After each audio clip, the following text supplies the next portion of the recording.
It's going to be a surprise. It is. It's going to be a surprise to everyone, including us.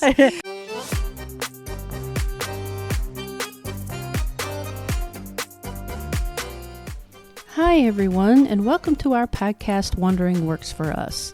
We are Shelley and Beth, a married couple living in Portugal and traveling the world. These are our stories. Boa tarde, everyone, and welcome back to our podcast, Wandering Works for Us. I'm Shelley. And I'm Beth.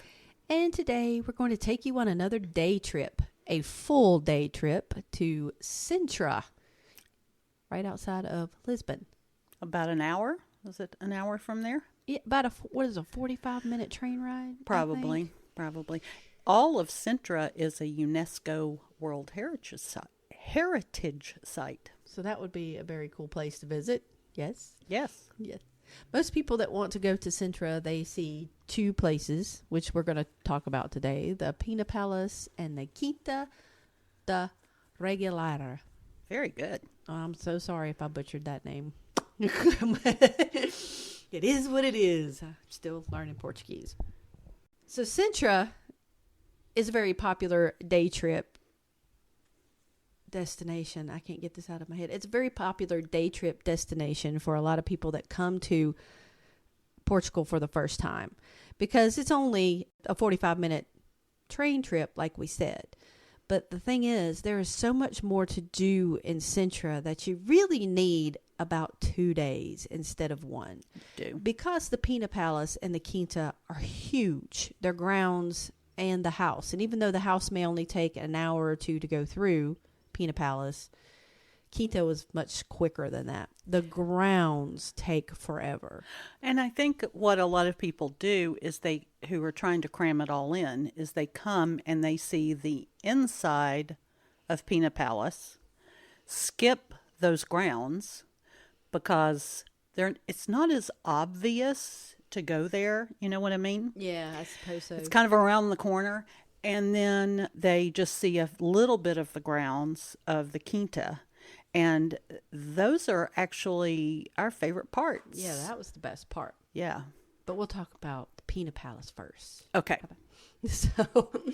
So we live about an hour outside of Lisbon. So it took us a little more than an hour, maybe an hour and a half to drive all the way there. And we ended up kind of running late. But the thing about Sintra is if you're taking the trip in from Lisbon from the train, parking is not an issue. For us, we had to figure out where we were going to park. And we had found a parking lot not too far from it. But to get to Pina Palace is a lot of uphills because it's on top of a mountain. It's like on top of a mountain. And you don't arrive even halfway up the mountain. You're at the bottom of the mountain. No, and you can't drive up there and park. There's no parking up there at all. So you have to find a ride up the mountain one way or the other. And of course, I'm sure you could get an Uber or a Bolt or a taxi to take you up there. Yes. If you are on a tour with a tour bus, they're going to drive you up there automatically and drop you off. But we like to do the touristy things. You should also mention you could walk up. I wouldn't. I mean, I wouldn't do it. I believe that there are hardy souls who love to hike up mountains and that sort of thing. Not us, but there are people like that, and they do walk up. I feel like if you're going to walk up that hill, you're going to spend all day at Pina Palace. Oh, yeah, no. That's the only thing you're going to do that day. No question, it would take a long time. Yeah. I mean, it's doable for some people. I ain't going to do it. I ain't walking up that hill. Yeah. Mountain. Yeah, it is a mountain. It really is. It's a mountain. Yeah, so we ended up coming out of the parking lot, and it's a public lot, and come to find out there's, lots of tourists who park there. And so there were tuk-tuks and this sort of better than a tuk-tuk. It looks like an antique car. Yeah. And we've been in a tuk-tuk and we've been in an antique car. And we're here to tell you the antique car is more comfortable. That's the way to go. Yes. It's warmer, first of all, because it's not completely open. The dude had a blanket, thank goodness. And it's much more comfortable. Like, you're not going to feel the bumps as much. Yeah. Because a tuk-tuk is a glorified motorcycle with some seats on the back. Seats on the back. Yeah. Yeah, it's pretty rough. And, kind of fun and all that. Well, the cool thing about taking the touristy route and doing the tuk-tuks or those drives is they're going to give you a tour of things on the way up the mountain. That's right. They're going to stop at the spring and, you're going to maybe you can get some fresh spring water up there. They're going to stop at certain houses and give you a history.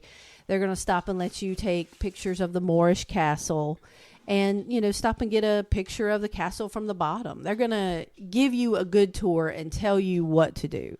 Yes, they're going to be a little more pricey than a Bolt or an Uber, but they'll also wait for you and pick you up when you're done and take you wherever else you want to go. That's right. So we like doing the touristy, more expensive way because we feel like we get more out of it. Yes. And it's just fun.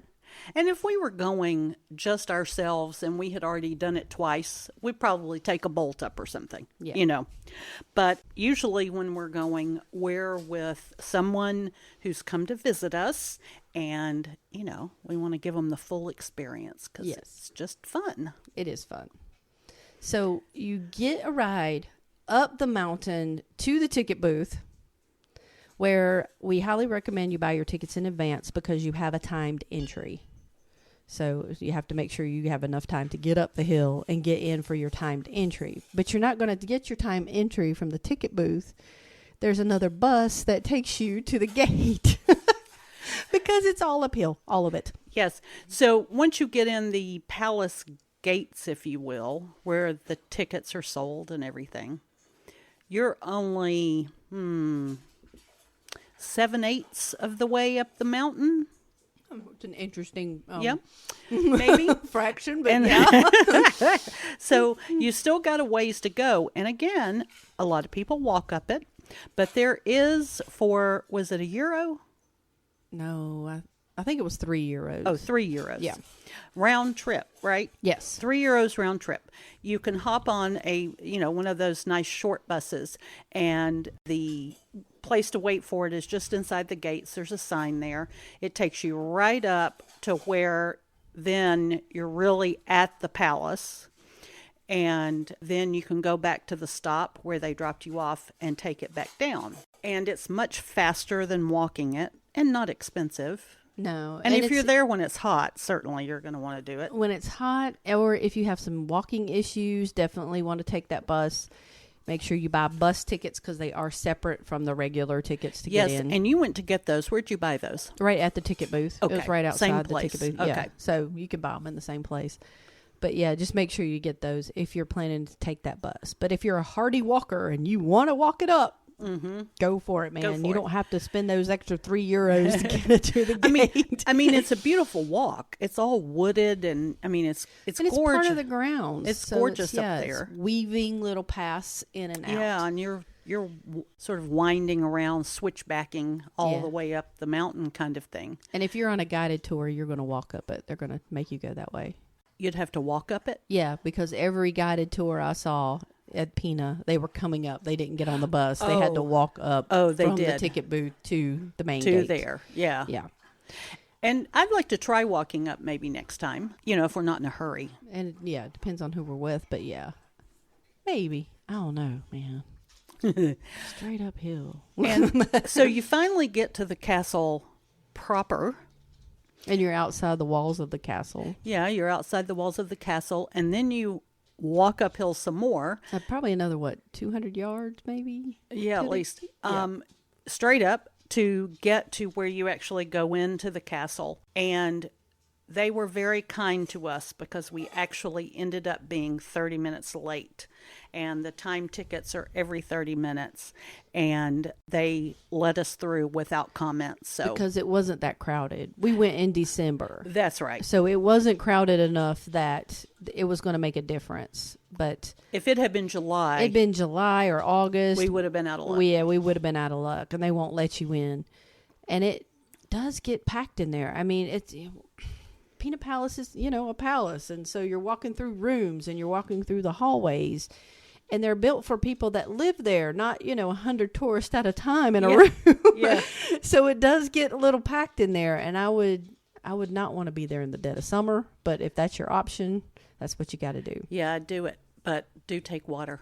Yeah.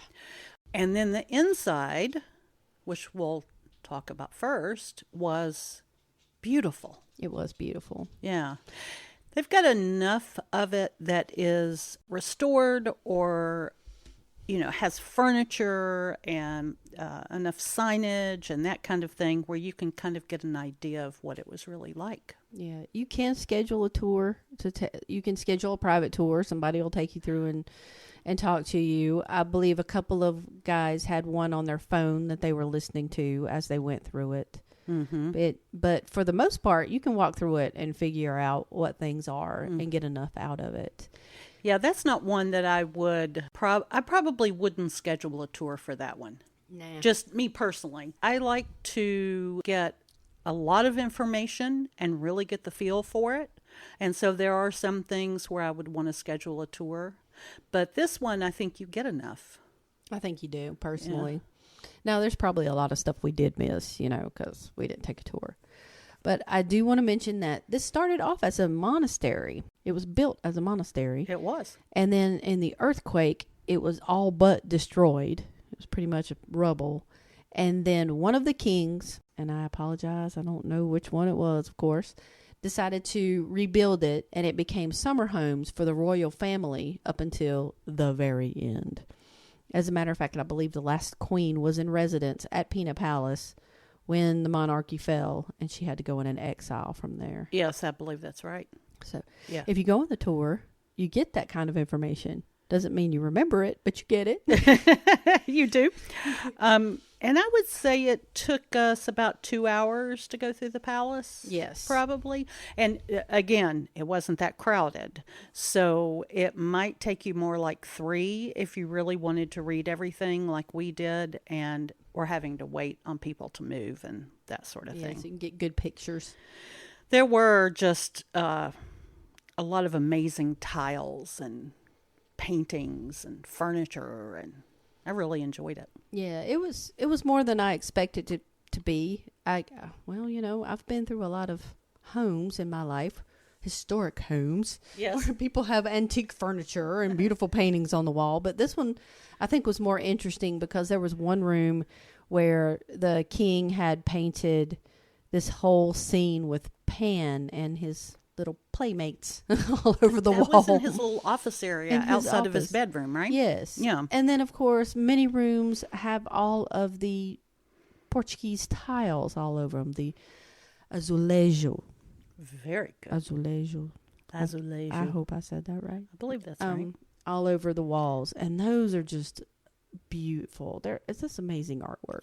The tile work in there is amazing. It's not, sometimes you go in palaces and a lot of that stuff is gone and, there might just be a little bit of it. But I think because it was used until the last of the monarchy, which would have been the early 1900s. And then they turned it into a park, like a historic park. So they automatically sort of went right to, away. Yeah. And so everything's, I don't know if everything, but everything we saw was preserved and quite lovely. And then about halfway through the tour, I think, you can walk out onto this gorgeous terrace that's called the Queen's Terrace. And there are these beautiful pictures of, off the mountain looking down into the town. And that would be like a prime place to put a little cafe or a restaurant. Yeah. Well, I don't want them to because it'll get way too crowded in the summertime. But remember, you are looking down onto the actual cafe. Yeah, there is an actual cafe there. Yes. No, yeah, but that was just like the perfect spot. It had great views. You could take pictures of the town of Sintra proper, and you can even see, well, not from that one, the other terrace, you could see the ocean from there. Oh, yes. And then also, Pina Palace, we haven't talked about it yet, but it is, in case you haven't seen pictures of it, it is painted on the outside very bright colors. And so about half of it is this beautiful brick red, and the other about half of it is bright sunshiny yellow. And when you get out on the Queen's Terrace, you can kind of turn around and take some really good pictures of it from there, close up. And also see the outside tile work there, too, because part of yes. it is outside tile work. It's just amazing. I know we keep using that word amazing, but it really is. It really was. We'll work on our vocabulary. After the other half of the palace, we went out through, was it called a tunnel door? It kind of was a tunnel. But like the palace had the monastery part that we kind of went through the first. And then you can tell that after you've done the Queen's Terrace, you kind of step into a different era of the palace, like a different that they part added. of it. Yeah, they kind of added on. Yeah, that was just incredibly beautiful. But it was decorated more in the Moorish kind of Arab style. And then when you exit out, you come through this tunnel. And you're not real sure where you're going to end up. But of course, you're going to end up at the gift shop.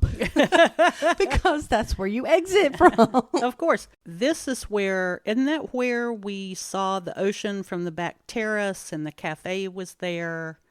And before we went into the monastery, the chapel that's still there. You know what? I can't remember if we came out there or not. I think At so. the tunnel. I was thinking the tunnel came into the... At the end. Yeah, at the end where we ended up at the gift shop. We came out at another part, which was another terrace where the Trident guy was there. Oh, yes, yes. I can't remember what they I think called maybe you were him. calling that a tunnel door. I don't think it was a tunnel door, but maybe I did. I might have. So, you know, sometimes I just, you know. Yeah, but at any rate, chapel is still there. And I went in there, and it's this small, beautiful, well-preserved chapel. There's gorgeous tile work on the steeple. Instead of it being, you know, painted or something, it's all tile. And then you can eat at the cafe.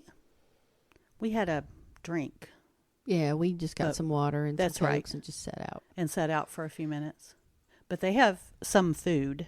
They also have a restaurant downstairs. Oh, that's right. I forgot about that. Yeah, they had a nice sit-down restaurant downstairs. I forgot about that. Yeah. After you get through all of that, then you kind of pop out, as you said, through the gift shop. And then you can either go back down the mountain or you can take a tour of the gardens. And it doesn't cost anything extra. If you go through the gardens, you wander downhill the whole way. You're sort of switching back. How long did it take us to do the gardens when we didn't do those this trip? We did them our first trip. It was at least an hour and a half. At least. And it might have been 2 because even our tuk-tuk driver at the time said it's going to take you a couple hours to go through that. Yeah. So allow a couple of hours to do it.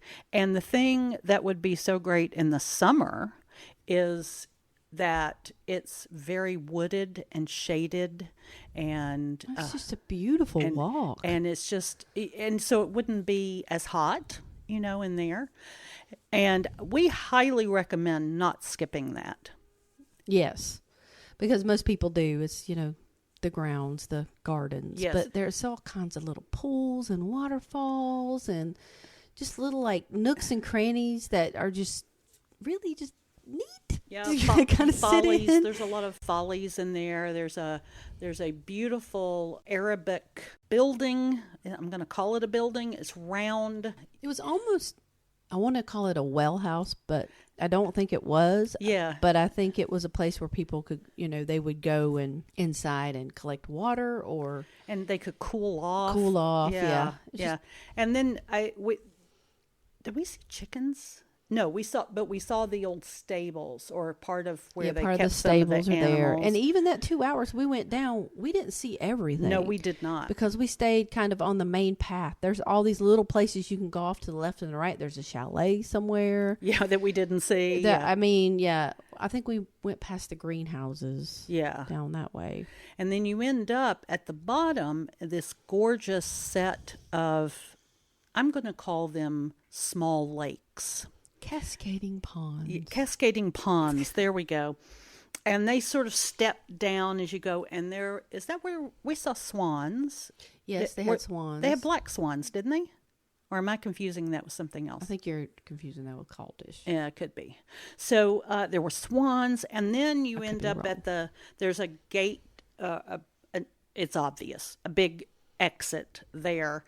And you are down the hill quite a bit further, and you can get picked up there. You just need to make sure if you're telling someone to pick you up, that you're going to come out the garden gates, if you're going to do the garden, instead of at the palace gates where you entered. Because it's two different places. And a big hill in between. Yes, but I highly recommend doing it. Yeah, it is beautiful. It really is. We did them in 2 separate trips because our first trip to Sintra kind of, well, you know how we are. We don't necessarily plan things correctly. We kind of just wander about. And so our first trip to Sintra, we're like, I would not say plan correctly. Well, I would say, we did not. Yes, we said we're going to Sintra today and we want to see the things, but we didn't realize that we needed more time to see the things. Oh, true. And so when we arrived, we got the information from our tuk-tuk driver. This is kind of what you have time for today. And we didn't buy tickets in advance to see the palace itself, so we wandered through the gardens that day. Yes. And that's pretty much what we had time to do. It was, and then we had dinner or late lunch or something. Yeah, we had dinner after that. We were like, we're exhausted. We need food. Yeah. And then that's really all we had time for. Yeah, because it was a last-minute decision popping over there. Yeah. And then the second time we went, we took Eli with us, and he wanted to see the palace, and so we did the entire palace together. It was great. Yeah, but it would take minimum to see all of Pina Palace 3 hours. Minimum. Maybe 4. Are you talking about palace and gardens? Yes. Yeah. Probably 4 hours. And I mean, unless you're really going to rush through. Yeah. And I don't recommend rushing through. Yeah. Especially if you're not pretty. living here and you can't just go back. Yes, true. Yeah. Because, we're going to see Pina Palace again. Yes, we are. Yes. Many times.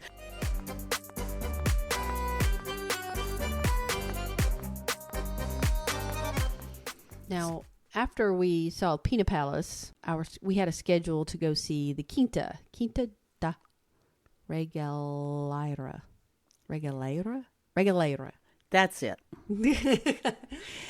Yes, that's it. But we had time in between to have lunch. We had planned that. And our driver picked us up at the bottom of the hill, at the gates, I should say, of the palace. And then I said, where do you recommend for lunch? Because, there's a lot of options. And he recommended a place that was more or less on the way to the Quinta. And it was very good. Do we know the name of that place? We do not. But they had some of the best pastis de nata that I have had ever. You mean pastel de nata? Well, pastiche is the plural. Oh, yes. Yes. So, because we had more than one. Oh, we did. They did. Not just well, they had other flavors, which you don't find very often. So a traditional pastel de nata is just the egg custard in the nice little pastry. Mm-hmm. And sometimes they put the cinnamon on top. Yes. But these, they had chocolate, they had caramel, they had something else that we didn't try this time. But we tried the chocolate and the caramel. And I will go on record as saying that was some of the best I've ever had. Yes, it was very good. We liked the caramel one more, didn't we? I think we did, I think we did, yeah. It was salted caramel. I will say it was a little sweeter than a normal pastel de nata. Definitely. But it was good. And I believe I took a picture of that place on the outside. So we will put it in the show notes if we have it. Yes, and I'll update the blog on that one because the blog for this has already been published. Mm-hmm. So I can update that. Because I think I took a picture of the outside. But the joy of having a tuk-tuk driver or having a private tour person like that is that they can recommend things that are around you. Because a lot of times you get into your Bolt driver and they're just like, they don't even speak to you. So, that's, you get some great information and you find these little places that may not have been on Google or someplace that you would have chosen to go to. Right, right. So, for us, we think it's worth it. We do. Yeah. So we ate a sandwich. We had a tosta and some pastel donadas, pastiche donadas. Yes. And then we hopped on and went over to the Quinta. Yes, we did. And we're going to call the Quinta mystical. Mystical. It's magical. It's really an estate that was not occupied by royalty. It was just built by someone who was very rich. And You gotta love eccentric rich men building very crazy eccentric, things. very into the Masonic, the Knights of Templar, esoteric stuff, very into all of that. secret societies. So Yes. much fun. I mean, Yeah. the Templars are already here anyway. Yes, I know. So I'm thinking this. he was very into that. And so the house, the mansion, is incredible. is incredible. I like the design of that so much more than the Pina Palace. Pina Palace was like all like Disney frosting. The Quinta was gothic, pointy things. Yes, I agree. We also call that Gothic architecture. There you go. See, I don't know. Yes, But Neo-Gothic, some of it. gothic, pointy things. Yes, makes sense. so the house was very cool. You do not get to see as much of the inside as you do when you go to Pena Palace. No, it was one floor, and it took 30 minutes. Yeah, maybe. tops. Yeah. So you just learned a little more about it. But the reason to go there is the grounds. And the initiation well. Yes. That was the coolest thing. It was. And it, like Pina Palace, has all of these grottos and little areas and some not so little areas where you'll find a little pond and you'll find a waterfall, or you'll find and it's got all that stuff. But in addition, he built, I don't know how many miles it is, but he built tunnels and caves in all of these areas, so you can go in and go through them, and it's like you're in a cave and you're going through this tunnel. You're underneath the ground. I mean, you're underneath, but it's all concrete on the floor and well lit. and and of course well lit because there's tourists there. But it is so cool. It is. It really is. It is the reason to go, and allow plenty of time. Again, in the summer, a lot of that is shaded and in trees and that kind of thing, so it wouldn't be as hot. And what I really liked about it is you'd be going down a trail trying to get somewhere, and then the small one kind of veered off, or there's a small set of steps that led to another small set of steps. And then before you know it, you found a tower that you could climb these very, very narrow spiral steps to get to the top of a tower. But I would love to spend hours just exploring those grounds. Yes, we probably saw Maybe a third of maybe it tops. a third of it, and Yeah. we were there a long time. We were. But we would love to go back and take all those little side trips off, and because there's a lot of stuff we didn't see. Yeah. And we'd already done Pina Palace, and so we were, tired to begin with. And the initiation well, which you definitely should see, but you have to walk up the hill, and then you go into the well, and then you walk down spiral down all the way down to the well. Yeah, and let me warn anybody that wants to do this, once you enter it, you cannot escape. You cannot come back up. That's right. You got to go back down. That's right. They will not let you come back up. And they even put a sign out there that says, once you start, you got to finish. It's stone steps going down, and there is, ostensibly a place to hold on. And I would imagine, I have seen pictures during the summer when people are there, and you're not moving very fast down there because it's a huge line of people and all of that. When we were there in December, we could kind of, pop down there quickly. And if someone were didn't have solid footing, it would be a difficult descent. That would be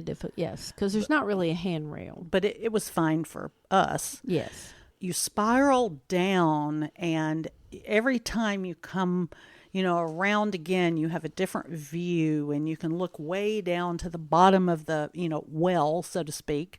And eventually you end up at the bottom, and yeah, there's no water down this well. yeah, there's no water. It was supposedly used for the reason it's called the initiation well is it was used for the initiation of Masons. So the Masonic initiation. Allegedly, yeah. For any Letterkenny fans out there. Allegedly. Yeah. And then once you got down there, you're in the caves. Yes. So now for us, they're very well lit, but for, I guess, initiation Masons, it was dark as... I'm sure it was dark. You know what? And probably people were carrying torches. Yeah. Well, maybe, I don't know. If they set them in there and said, hey, man, this is your rebirth, figure it out. Can you imagine how long you might be in those caves trying to find your way out? Especially if you're doing it at night. If you're doing it during the day, it wouldn't take you long because those caves weren't very long. No. Now, I think they may have had it set up for tourists, so we didn't get lost. But True. True. So that is really fascinating. I think it's probably a typical tourist who is trying to do it quickly. Probably comes in, walks to the initiation well, does that, sees whatever grounds they can see on the way back to the house, sees the inside of the house and goes. And the chapel. The chapel's right there. Oh, and the chapel. Yeah, it's right there.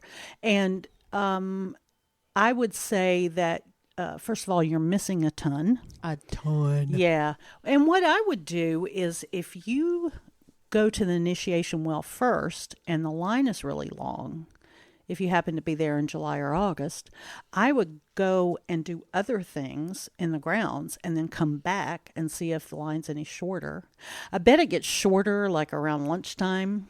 Or by the end of the day, because all of the tour guide things tell you to buy tickets for early admission, like be there at 10 or be there at 9. Uh-huh. And we bought ours for later in the afternoon, and it wasn't a problem. But, of course, we were there in December. So I bet the later it gets, the better chance you have. Plus, it might get a little darker, which makes the ambiance of the well it might, a little bit, We should also mention there is also a cafe there. There is. Yes. And you can stop for a snack, or I believe they do have meals as well. Yeah, they were serving like pizza stuff. Yeah. And then the chapel on the grounds, you can go to just the entrance of it and it tells you about it and you can look inside. And it's a jewel of a little Gothic building. It is gorgeous. Yes. And I really enjoyed seeing it. So, I think if we had to tell people, you're going to Sintra and you're going to see one of these places, not both, I would recommend the Quinta. I would say go see that. But if it's raining, maybe you need to go to the Pina Palace. Because you're inside more. Because you're inside more, but you're not inside the whole entire time. So it kind of depends. Now, if you're here in July and August, it's not going to be raining at all. No, it's not going to be raining. You could, But if you had to do one, I would do the Quinta.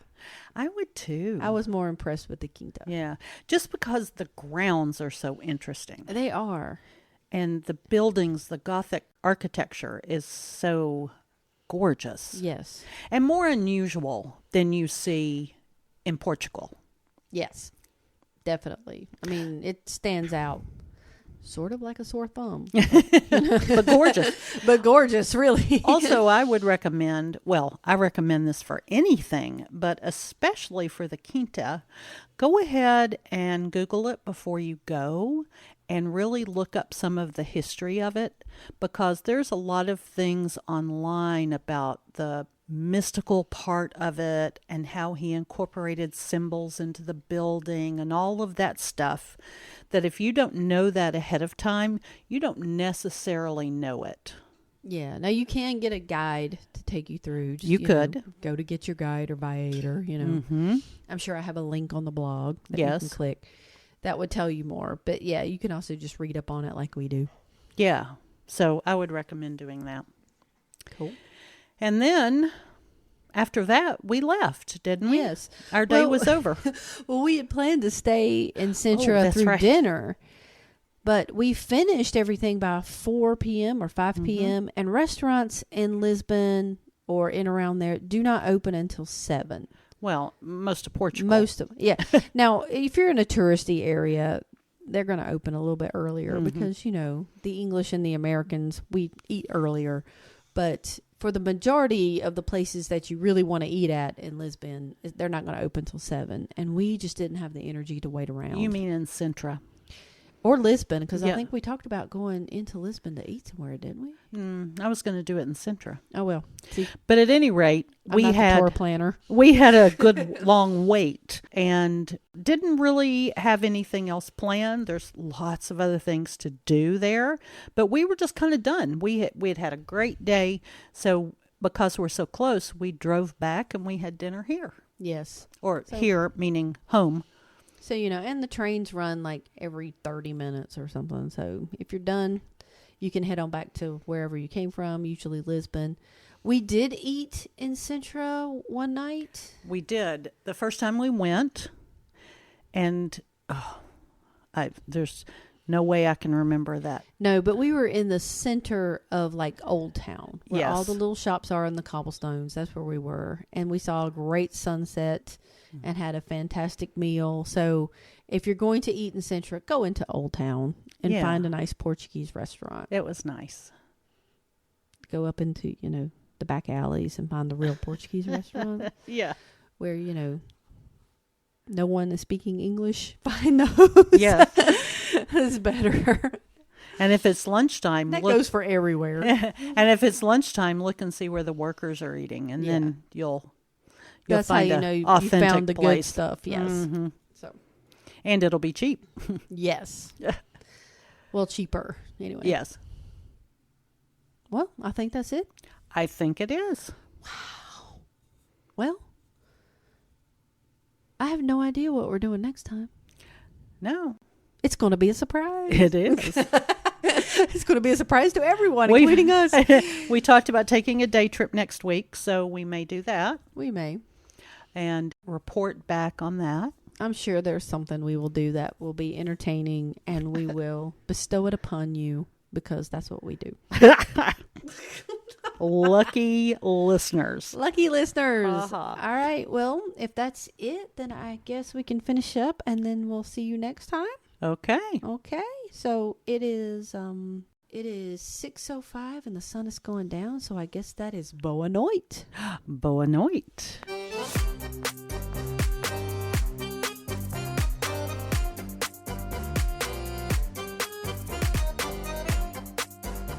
Thank you, everyone, for joining us today. If you would like to reach out to us or ask questions, you can find us on our social media pages on Instagram, Facebook, and TikTok. You can also follow us at our website, www.forus.com. That's www.forus.com. Hope to hear from you soon. Obrigada!